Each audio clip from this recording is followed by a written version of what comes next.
สาธุสาธุเด้อมื้อนี้ก็มีบุญวัฒนาได้ขึ้นมานำญาทานอีกแล้วนำมาเบิ่งความคืบหน้าการบูรณะพระธาตุภูเวียงของทีมช้างเนาะเพื่อมาเก็บพระไปแต่ละมือคำพุทธก็ได้เนาะเพื่อจะฮอดเปื้อนแล้วเราก็ที่มีวิดีโอหนึ่งที่ว่าเก็บไว้เอาไว้ใส่มือเปื้อนสลองหันเนาะเสียได้แต่ว่าบ่มีโยนน้อยบ่มีโดนแทสิบินอ้อมสถานที่แห่งนี้เพื่อเก็บภาพการก่อสร้างแต่มือเริ่มจนสำเร็จเนาะว่าขี้หายคำพุทธกสิตั้งเจอว่าอาทิตย์หนึ่งก็ทำขึ้นมาบัดหนึ่งเพื่อเก็บภาพรายละเอียดว่าความคืบหน้าเป็นเลยละฮอด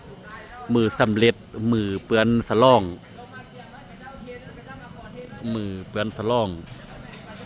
แล้วจังเอามาใส่ไปโปรเจคเตอร์เยอะๆผู้มาบุญเห็นแต่ละขั้นตอนเนาะคันมีโยนหน่อยมีด้นที่โอ้ยบินมอยแต่ละเตือละเก็บภาพมุมสูงเอาเลยไว้สิแม่นทวนตัวคักเถอะเว้ยแต่เอาบ่มีด้นกับบ่เปียเลยทายตั้งเตออีกก็ได้เก็บภาพไปแต่ละทิศว่าขี้หายก็2017เพิ่นสลองก็เห็นเนาะเอาคักแต่พี่น้องเอ้ย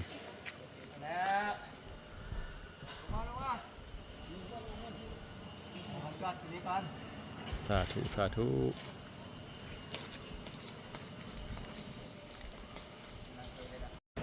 อันนี้ถือว่าไม่ออกเปือนเนาะมาแต่ปากกระดิ่งนั่นแหละเปือนก็ยากลงปลาคนหินคนทรายคือแต่พ่อแม่เพิ่นเอเตกี้หั่นพ่อแม่เอเตกี้เพิ่นก็อาศัยแรงงานออกต้นยัดยมเปหินเปทรายมาแต่ปากกระดิ่งแต่อันนี้กับปากกระดิ่งเพิ่นจะมาค้นหินค้นทรายจากจุดนี้ขึ้นมาเพื่อจะมาเทสิ้นเศร้าพระดีเด้อเต้นเศร้าทัดนี่แหละพี่น้องเอ้ยเอาถ้าเบิ่งสาธุอันนี้แล้วเปิดบานเนาะศรัทธาหู้ซึกว่ามาฮอดจุดแห่งนี้เจริญถือว่าหู้ซึกบ่ฮู้บอกบ่ได้เนาะสถานที่แห่งนี้ยังคงรักษากินอ้าย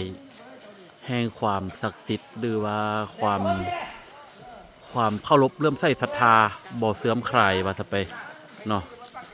เพิ่นสร้างซานี่ถือว่าคือว่าแหละนะคำพูดขอเป็นส่วนหนึ่งในการเก็บรวมหุบพับ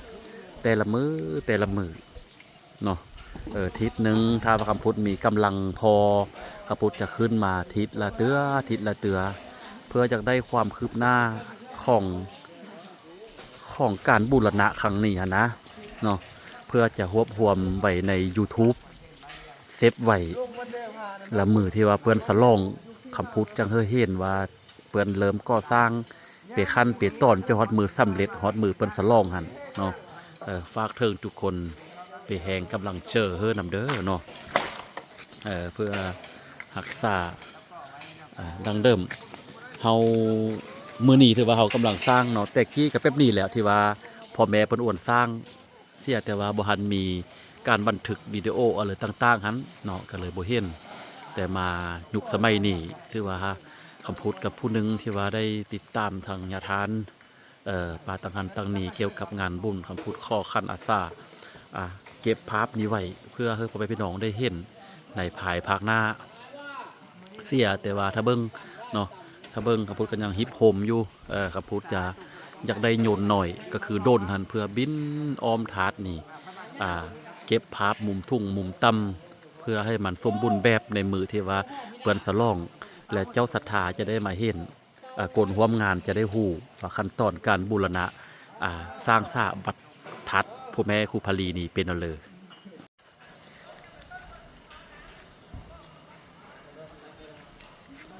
ถือว่าเปื่อนเนาะจะแจ้งให้เห็นเนาะ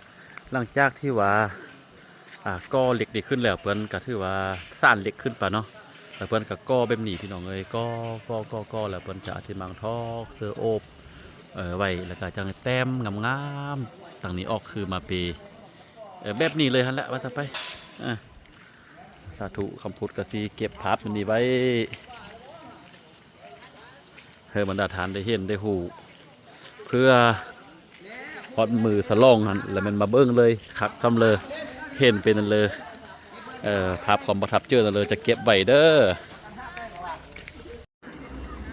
ถือว่าเนาะแต่ละคนที่ว่าเดินทางแต่ใกล้ๆมาเพื่อนกะยากลงอาหินอาทรายเพื่อขึ้นมาที่ตินเสาทาดนี่ก็คือแบบแต่สมัยก่อนที่ว่าพ่อแม่ครูพลีเพิ่นเคยออกต้นญาติโยมเห็นแบบนี้แหละเนาะเขาเห็นภาพเก่าๆแต่ว่าเป็นภาพเมื่อแต่กี้กับแบบนี้แต่ว่าเขาพันมีวิดีโออัดไว้แต่งวดนี้ถือว่าเขามีวิดีโออัดไว้เนาะแต่ละคนที่ว่ามาอันนี้มาแต่ปากกระดิ่งอ่อนละเนาะเจ้าภาพเจ้าศรัทธาเพื่อนก็ยากมาเพื่อเป็นส่วนหนึ่งในการบูรณะพระธาตุภูเวียงครั้งนี้เพื่อนก็มาเป็นทีมงานเพื่อนเนาะหินอาศัยจากจุดหันขึ้นมาเนาะเพื่อเทติ่นทาดหันเนาะ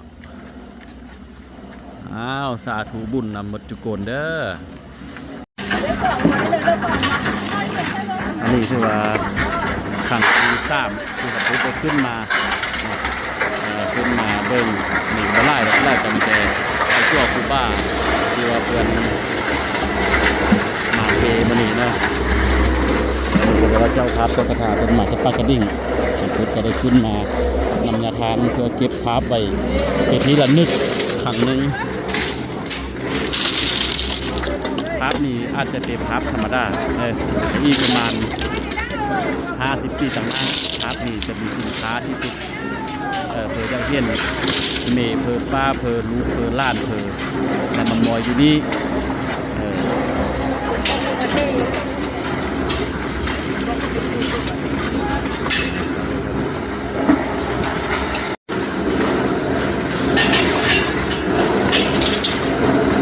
ถูกสาธุ